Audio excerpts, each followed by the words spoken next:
why don't we start first with you just sharing a little bit about why you came to Brain Harmony in the first place?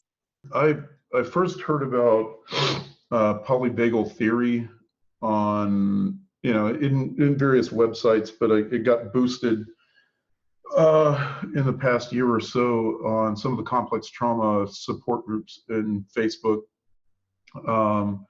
And they mentioned that safe and sound protocol is something that helped with, resettling the vagus nerve, and that might be helpful for trauma survivors. So I looked into safe and sound protocol, and that brought me to, the integrated listening website.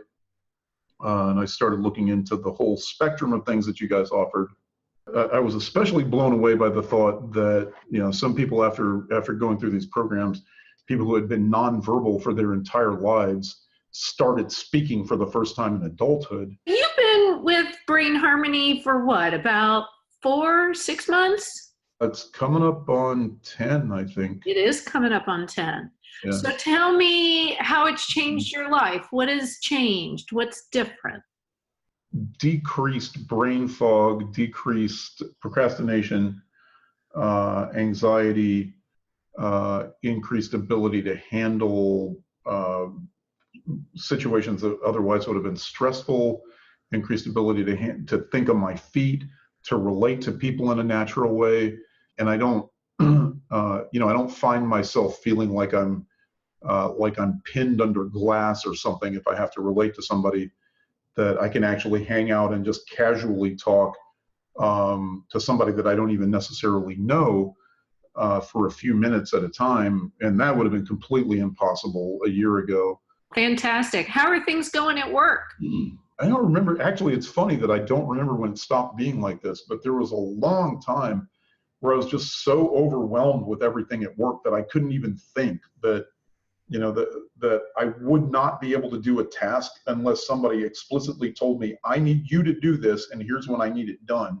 Within the past few months, it sort of gradually shifted from that into, oh, what's this thing? Yeah, I guess I could probably take care of that. Now it's like everything sort of, like that emotional intensity has drained to, almost all of it has drained off.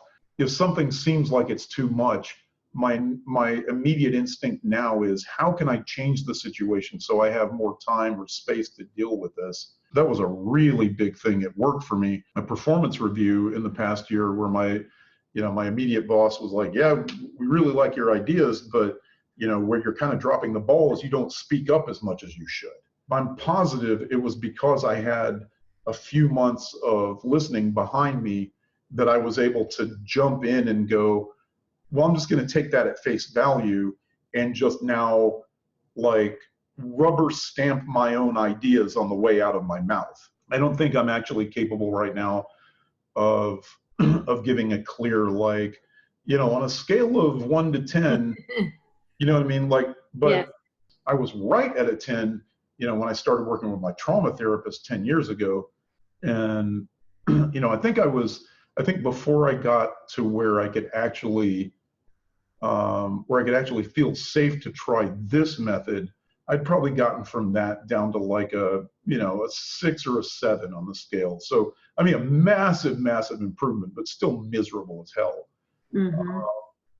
And it's quite possible now that after, 10 months of listening, that it could be more like a 3 or a 4 on the scale. For years, I couldn't imagine a world where it would be possible that I would like meet somebody in public and ask them out on a date, or,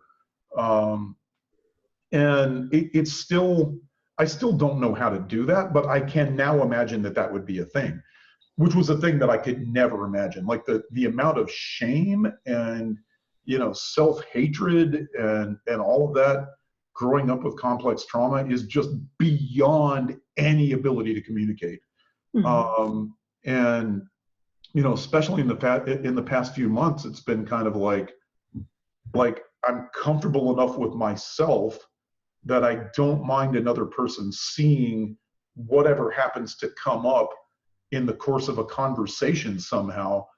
And like I said, that would have been almost literally science fiction to me, a couple of years ago. I mean, yes, and there's a whole bunch of other ways I'm sure that it's impacted me, but those are the major things that come to mind right now. Wonderful. Kirk, I can't thank you enough for sharing your story with others so that they can relate. And because there's lots of people out there who've had complex trauma who are struggling to find their way.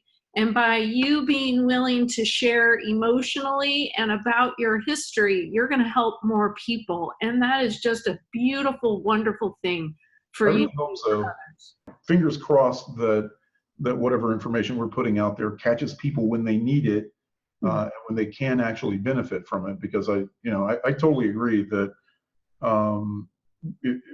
when it catches people at the right stage, it can be very, very helpful. My trauma therapist is like, he keeps asking me, well, what's happened now? What's happening now? And he's just scratching his head. He's like, there's so many things are changing. It's got to be a listening thing. I don't know what else it could be. So yeah, I'm totally on the same page. Awesome. Well, I'm so glad you're doing better. You're feeling better. Work is better. I look forward to hearing what else in another couple years. Absolutely. Yeah. I can only imagine 2 more years at this rate. Yeah. I might actually start to be able to have a life vaguely resembling what I would want for myself. That'd be pretty cool. Absolutely, Kirk. I have all the faith in the world.